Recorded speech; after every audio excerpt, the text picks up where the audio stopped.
Okay, we're back.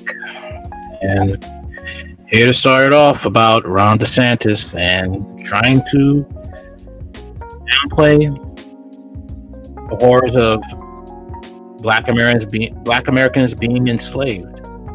Trying to say that it wasn't all that bad, that slaves learned skills. But never mind the fact that when they tried to use those skills, they were kept from having jobs in, white areas, and when they built their own communities, they were destroyed by jealous racist whites.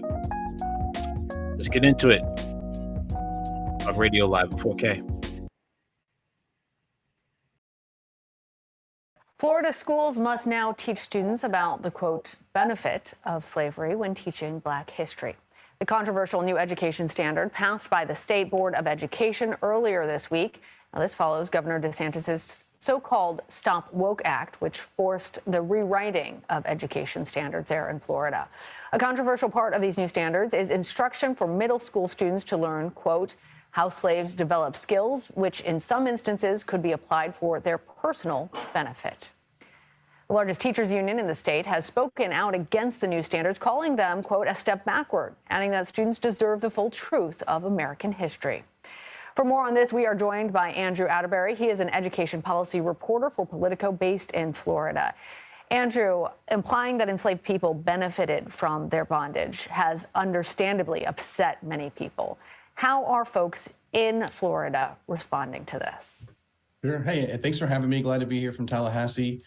So that they came out on Wednesday at this meeting, and this is really the first time that people got a glimpse of what these standards look like. And it was a firestorm for the Florida Department of Education, the Board of Education. People that were there weren't too thrilled with these lessons, but the state, they were proud to roll these out. This is something they've been working on for a while. Like you said, they come from the Stop Woke Act. That was something that specifically Governor Ron DeSantis requested last year. The woke part is actually an acronym. It means the Wrongs to Our Kids and Employees Act. That was something that was one of his biggest parts of his agenda back last year. And that what the law actually does, it creates new protections for students and even workers is a whole other part of it, that a person shouldn't be instructed to feel guilt, anguish, or any form of psychological distress due to their race, color, sex, or national origin. The thing is, DeSantis, you don't have to, white kids should not feel guilty about the sins that they didn't commit. It's about American history. Let them learn American history, since Black Americans are part of American history. Slavery is a part of American history. It's not too hard to understand, DeSantis. But you'll have, Republicans that don't see a problem with this, that think this is perfectly fine to do this type of stuff, to pull this stunt. And then they want to say all lives matter. This is why I say the Republican Party is just as bad as the Democrats. Okay? Just as evil and just as bad. So because of that new law, they decided that they needed to change all of the standards too. So they actually created a whole new carve out on Black history, which is why they were so proud of it. It was something that they thought went even deeper than their previous lessons. But whenever these were rolled out and you saw some of the framing of it, some people really took issue with it. Andrew, I should say that we reached out to the governor's office and they pointed us to a statement that was shared by the Board of Education.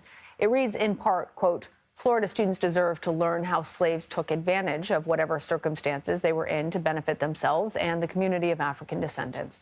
How does this differ from what has been taught in the state in the past?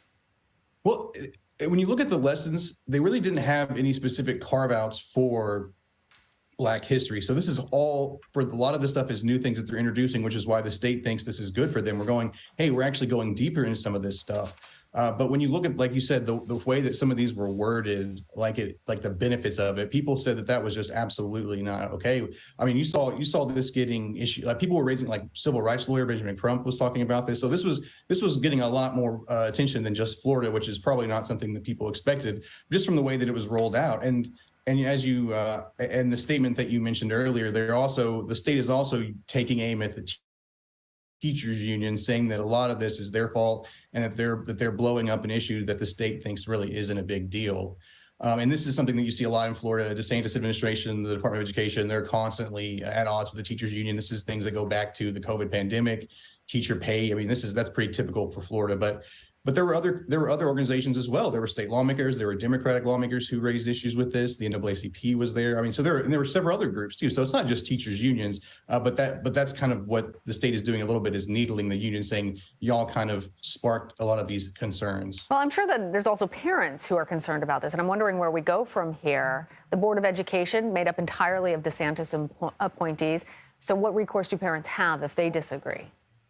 Well, now this really falls on school districts to carry this out, and then we'll go through picking textbooks and things like that. But as far as the state goes, I mean, these are the standards now. These were unanimously passed by the Board of Education, and It's crazy. This is what he wants. There's also rumors of him wanting his own militia. Actually, it's kind of facts, because people have quit that his little organization that he tried to turn into a militia. Okay. Let's look even more deeper into DeSantis. Oh, it gets worse. It gets worse. All right. 1 second. All right.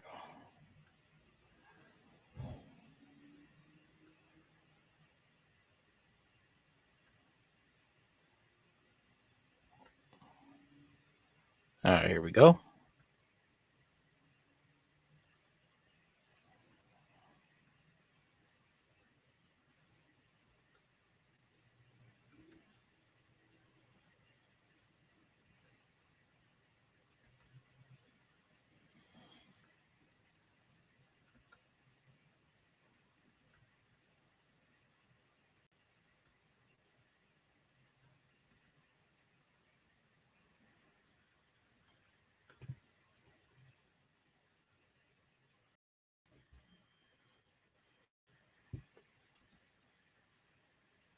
One thing within the policy. It says instruction includes how slaves develop skills which in some instances could be applied for their personal benefit. Could you just explain why? Well, you should talk to them about it. I mean, I didn't do it and I wasn't involved in it. But I think what they're doing is, I think that they're probably going to show some of Your spirit, man, listen, you don't want to take the folks that eventually parlayed being a blacksmith into doing things later in life. But the reality is, all of that is rooted in whatever is factual. They listed everything out. And if you have any questions about it, just ask the Department of Education. You can talk about those folks. But I mean, these were scholars who put that together. It was not. He's defending it.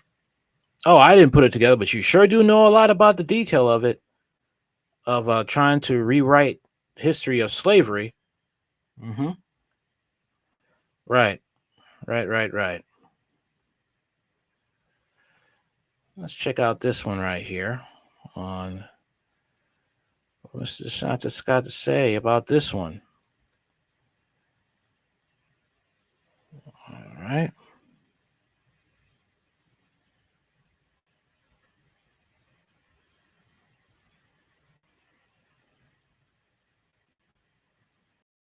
You guys are going to love this one. Here.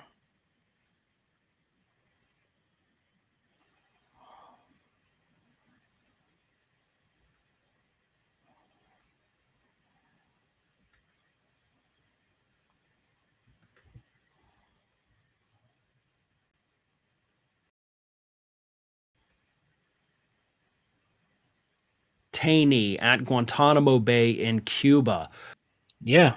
DeSantis was present for this. who was there for 14 years and released in 2016 with never having been charged with anything. So we just held him for 14 years, tortured him, according to him, and then just said, all right, now you're free to go. But this man by the name of Mansour Adayfi, who is a citizen of Yemen, claims that one of the individuals who oversaw his torture and personally watched him be tortured was none other than Florida Governor Ron DeSantis during his time at Guantanamo, where he was serving as a judge advocate general. Now, according to Mr. Adayfi, Ron DeSantis arrived at Guantanamo, he believes, sometime around 2007, which, yes, does correspond with the time that Ron DeSantis was there, even though DeSantis doesn't like to talk about it. And I think now we know why. Because what happened when Mr. Desantis arrived there as, essentially a lawyer for the military, he told Mr. Adafi, I'm here to help you guys. You're in the middle of a hunger strike. I'm here to help. And yes, at the time, there was a hunger strike over the treatment of the detainees at Guantanamo. And here is what Mr. Adafi says in his new book. This is the torture that Ron DeSantis personally witnessed and oversaw. Guards pushed me into the chair. They tightened the chest harness so that I couldn't move, then strapped my wrists and legs to the chair. Every point of my body was tightly restrained. I couldn't move at all. One of the male nurses stood in front of me holding a long, thick rubber tube with a metal tip. Another nurse grabbed my head and held it tightly while the male nurse forces that huge tube into my nose. No numbing spray, no lubricant. Raw rubber and metal sliced the inside of my nose and throat. Pain shot through my sinuses and I thought my head would explode. I screamed and I tried to fight, but I couldn't move. My nose bled and bled, but the nurse wouldn't stop. When they were done feeding me, the nurse pulled hard on the tube and ripped it out of my body. It felt like a knife coming through my nose and it bled badly. Blood ran everywhere. I couldn't breathe and my stomach was so full, I thought I would explode. He also tells about vomiting blood during this whole encounter where he was strapped to the chair and unable to move. For their part, the U.S. government has maintained that no, forcing these feeding tubes on inmates is definitely not torture, but everybody who's undergone that experience has described it as nothing short of torture. And based on what I just read, that sure as hell sounds a lot like torture to me. And Ron DeSantis was right there in the room watching every second of it happen. Now, Mr. Adafi says that he didn't realize at the time, obviously, who Ron DeSantis was. Ron DeSantis was just another military guy sitting there claiming, I'm here to help, and then watching you be tortured. But it was recently, of course, a couple years ago, when he saw Ron DeSantis on TV as the governor of Florida, and he said, wait a minute, that's the guy. He shared his picture with a couple of other inmates who were there at the time, also released with no charges, by the way. And they said, yeah, that's him. That's the guy that watched us be tortured. Now, I don't think it's a coincidence that Ron DeSantis does not like to talk about his time at Gitmo. I think it's very obvious what he was doing down there. We know that these inmates were tortured. And we know that Ron DeSantis was there to uphold the law as a JAG officer. But really what he was doing was trying to whitewash and make legal after the fact that we were torturing people. Now, is this going to be a campaign issue? So far, it hasn't been for Ron DeSantis running for 2 terms as Florida governor. Should it be? Hell yeah.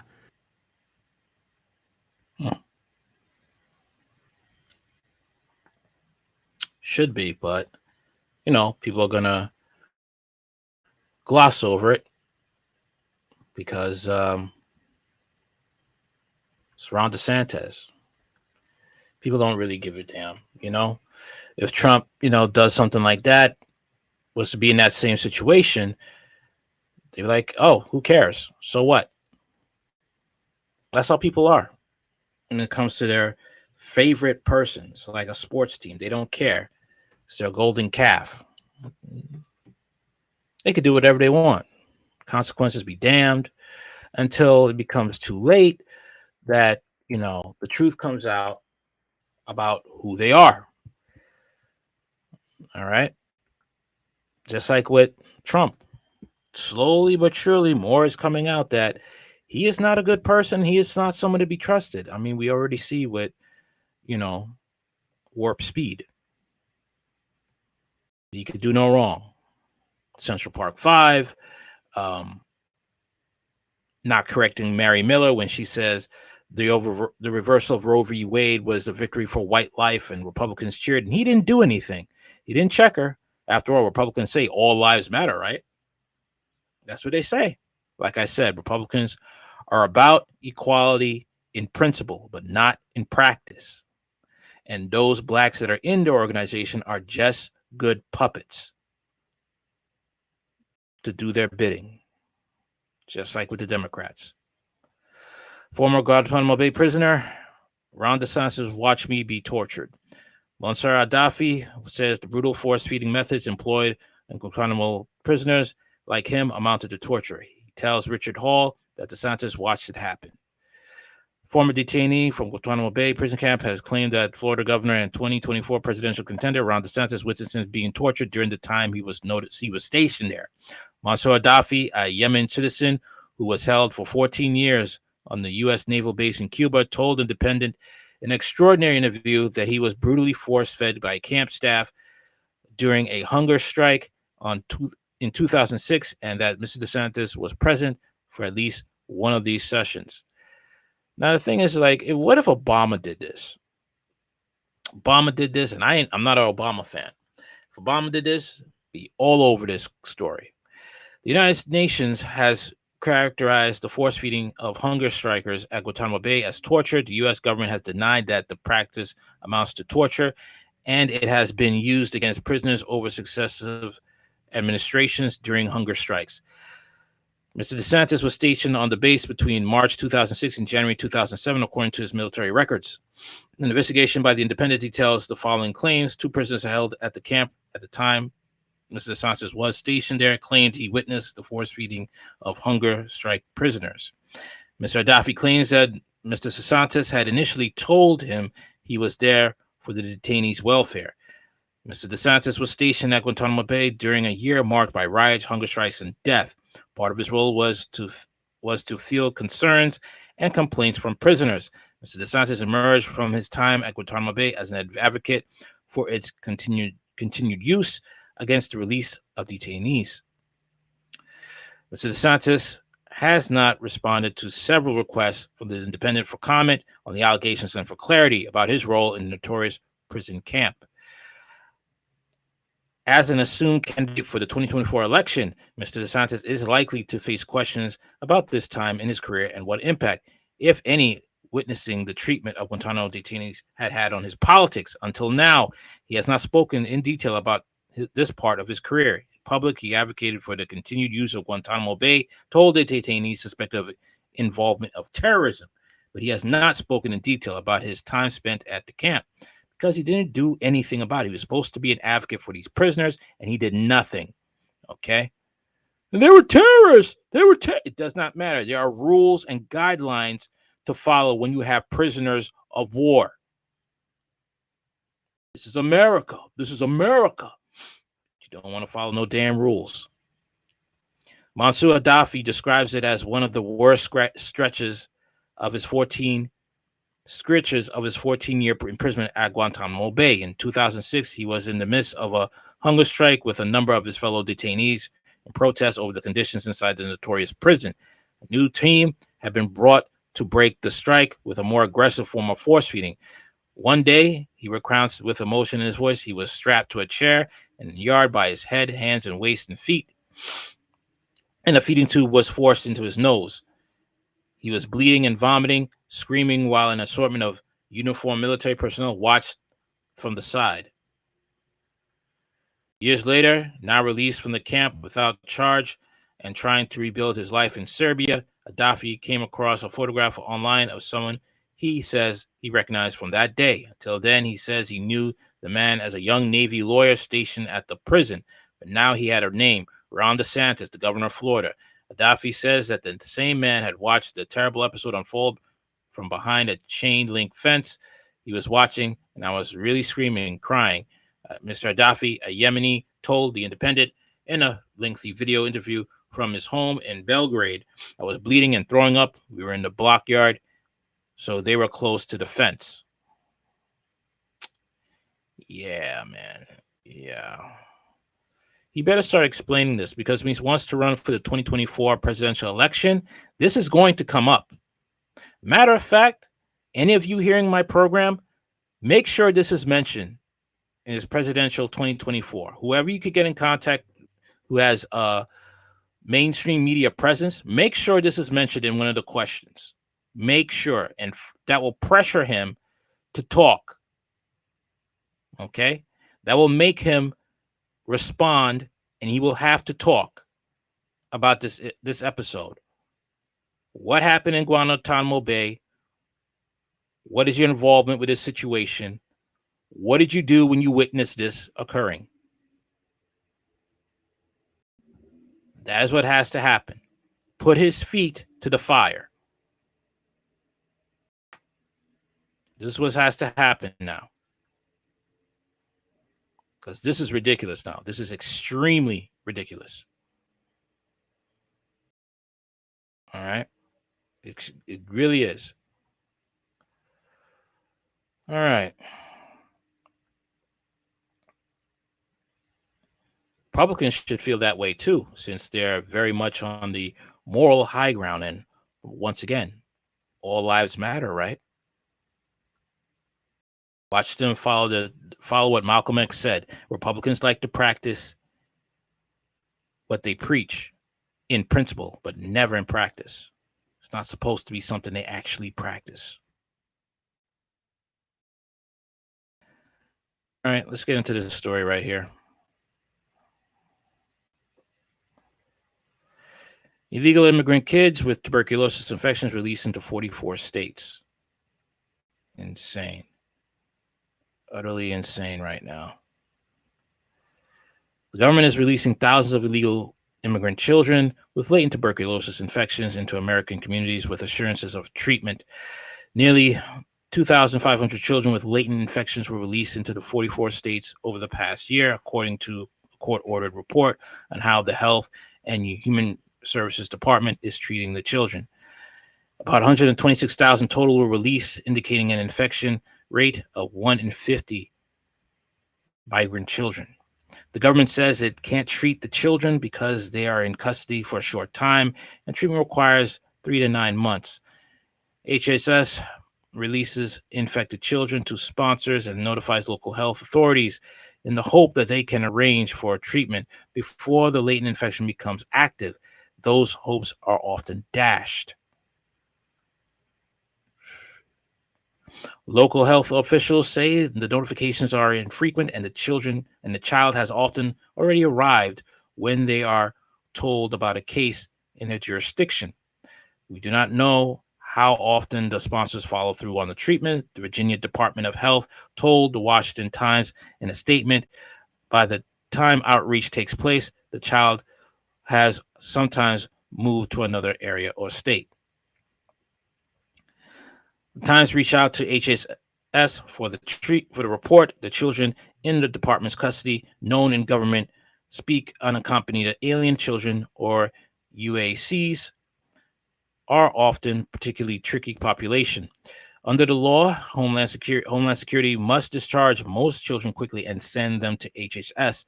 The department holds the children in the government contracted shelters while searching for sponsors to take in the children caught at the border without parents. The system is fraught with problems, including crowded shelters and struggles to find capable and consensuous sponsors. In thousands of cases, the government quickly loses track of the children. I'm wondering if this is where they get their human sacrifices from. I'm wondering if this is where they get their trafficking, their supply, their quote-unquote harvest time. It's like they like to say in Ukraine. They probably do that same thing here. They probably say harvest time here. This is just a recipe. Like I said, this is a recipe for disaster. Okay. The government makes that makes the government's release of children with latent infections all the more complicated. The treatment requires knowing where the children are and having sponsors willing to follow through on the lengthy course of care. Tuberculosis isn't the only disease that's challenging. The government had to create protocols to handle chlamydia and gonorrhea, according to the court report written by Aurora Miranda Maisi, the monitor ordered by the court to help keep tabs on how the government is treating children in its custody. Gonorrhea and chlamydia. How are these children able to be infected with grown adult sexual diseases? How is this happening? Ms. Miranda May has identified tuberculosis as one challenge because the government wants to rush the children out of custody. Authorities usually don't feel they have the time to begin treatment. Minors are not routinely treated for latent tuberculosis infection while in resettlement care because the average length of the stay is typically shorter than the time required to complete treatment. And because there could be negative effects from discontinuing the treatment before the completion, such as developing drug-resistant tuberculosis, Ms. Miranda Mays wrote. She said the government relies on a reporting system through the Center for Disease Control and Prevention to alert local health authorities. Virginia's experience suggests the follow-through rate for sponsors to obtain the needed treatment is low. Virginia's health department said it focuses on connecting local health officials with sponsors who take in children younger than 5 at high risk of latent infections, progressing to active tuberculosis, and juveniles who might be infected with HIV. How the hell are they getting HIV? How the hell are these juveniles coming from another country infected with HIV? You could fill in the blanks with that. The CDC, which runs the notification portal, didn't respond to an inquiry from the Times. UACs don't get routine dental care and reproductive care, including pregnancy tests, and are given information about emergency contraceptives. The government will also facilitate abortions, including making all responsible efforts to secure legal abortion for girls in states where the procedure is restricted. The report details the levels of accommodation for the children, including individualized assessments of their education attainment and daily schooling that is sensitive to cultural differences of the minors in care. Under new rules, each UAC is allowed to at least 50 minutes of phone calls every 5 days, and additional 45-minute calls on birthdays and holidays. Who are they calling? Why aren't their parents with them? The report also reveals that HHS has no secure shelters to place UACs with criminal records or histories of violence, threats, or sexual predatory behavior. Are these really kids? The report doesn't say where those dangerous UACs are placed, given the lack of secure facility. Tuberculosis is another instance where illegal immigrants receive better treatment than those attempting to enter the U.S. legally. What a shock. Those arriving as permanent legal immigrants are required to undergo screening beforehand, as are refugees. Those with active cases can be excluded from entry. Illegal immigrants who show up at the border are already in the country. In one glaring example, tens of thousands of illegal immigrants being welcomed and paroled into the U.S. through the Homeland Security Secretary Alejandro Mayorkas. Policies are not required to test negative for latent tuberculosis infection before arrival. Again, what a shock. Instead, they are told to be screened within 90 days. Homeland Security would not disclose the compliance rate nor the consequences for those who fail to comply. In a brief statement to the Times, the department did call the rate high and pronounced itself encouraged, but acknowledged that it must prod immigrants to comply. So you having these kids with tuberculosis, right, that are just walking time bombs to go into other people's houses, and this is insane. This is really insane right now, what they're doing. Insane and just plain crazy what they want to do. Absolutely insane.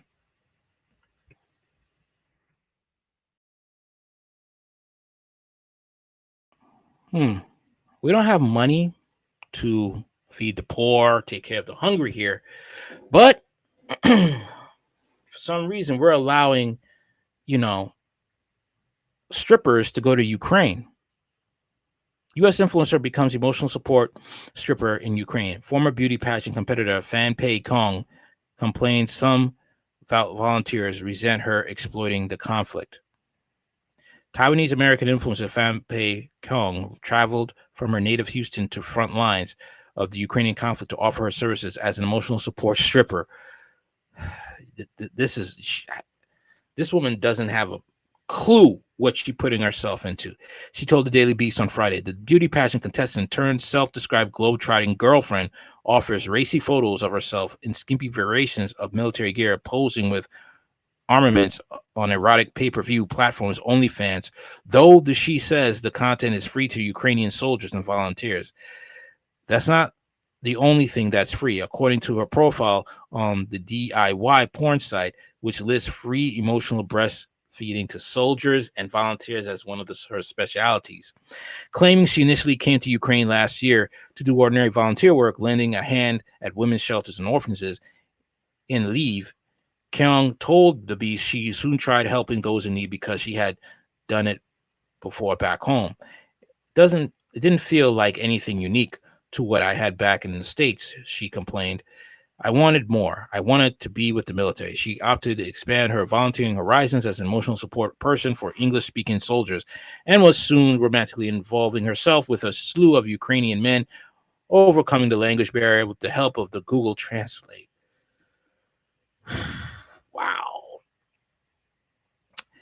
304 overseas. She claimed to be dating 4 when she was interviewed by the Beast in Kharkov, a drone operator, a power plant worker, and 2 information technology workers, though she didn't reveal if any of them knew about the other 3. She also dates the foreign soldiers who have volunteered their own services to the Ukrainian cause, she said. People don't talk about the sexual needs of the people of a country at war, she told the outlet. Kong lamented that not all Westerners were supportive of her sex tourism, revealing that when she joined a group chat for the humanitarian workers, these guys just tore me for 3 days straight, accusing her of wanting to make porn off of mass graves. She blames sex. She blames sexism. It's never her fault. Never. Oh, man. Oh, gosh. All right. The scantily clad influencer allegedly continued to do humanitarian work according to her OnlyFans, defined as cash donations to Ukrainians in need and volunteers I can see with my own eyes who are doing good work, social media, kitchen help, water runs for the frontline villages, English practice for the kids. Her online business is technically illegal under Ukrainian law, which prohibits the sale of distribution of pornographic images or items, but you traffic kids and use their body parts to sell to the elites. Yeah. With penalties including fines or up to 3 years in jail time. However, making content for OnlyFans in particular has become a popular line of work among Ukrainians whose lives have been upended by the conflict, according to the Daily Beast. Well, yeah, especially those Ukrainian female refugees. Okay.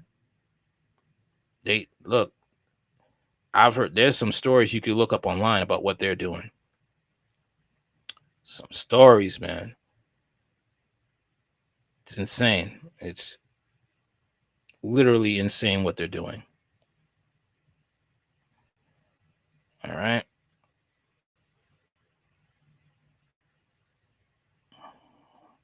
Speaking of what I was talking about, immigrants, let's get into this story right here. I don't know what it is, man. I don't know what it is. Like, what's the attraction with women and men that don't speak your language? You don't know them, and you just feel like you think you could date them.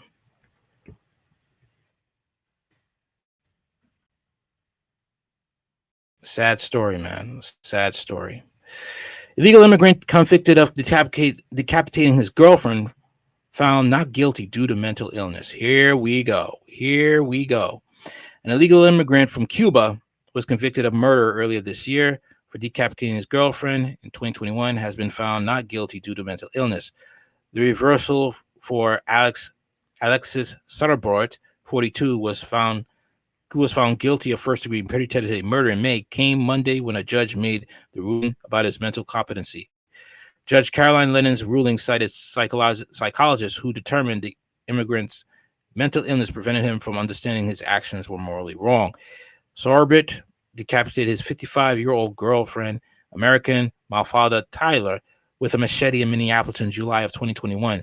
Several people witnessed the gruesome broad daylight attack. One of the bystanders saw him pull Tyler's body out of the car and then picked up her head by her hair.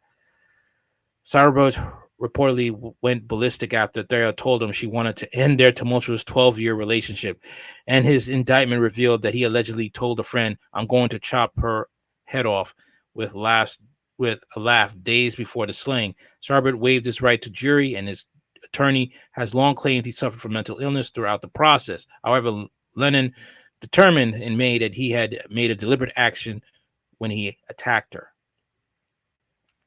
Sarbert used both an 8-pound dumbbell and a machete during the assault. His decision to put down the dumbbell and use a machete is evidence of a deliberate and mental thought process, she wrote. After her initial ruling in which Sarberti potentially faced life in prison, his defense team filed a motion on July 12th to argue that he should be found not guilty because of his mental illness. All right, wow. The order discussed his hospitalizations in 2013 for bizarre delusions, as well as a traumatic brain injury from a 2017 car crash, after which he began to have hallucinations, according to Fox 9.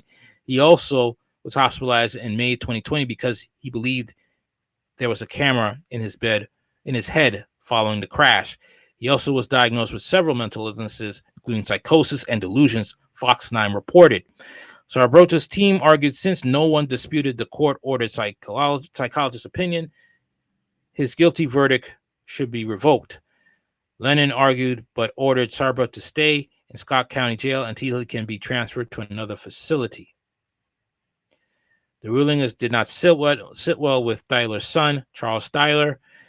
It is tough to understand how somebody can commit cold-blooded murder, plan to do it, tell everyone they're going to do it, have a motive to do it, and then somehow be considered insane. He told the court in his victim statement that his mother suffered years of abuse at the hands of Sarbert. He believed the immigrant should rot in prison. Sad. If you can't see a reason why illegal immigrants is bad to have in this country, here's the example. I just don't know what world or society we're living in anymore. I just want this to be over with for myself and for my family. While he read his impact statement, Thayer held a large poster board size of his mother, photo of his mother, which he claimed Sarbert showed no emotion toward it. He wouldn't look at it. He didn't make eye contact at all. He is obviously very ashamed of what he did. He killed the only person in the world that cared about this guy, Charles told Fox 9. Sarbert is expected to appear in court again on Tuesday. This is what I'm talking about, man. This is what I'm talking about. And she was a single mom. 12-year relationship.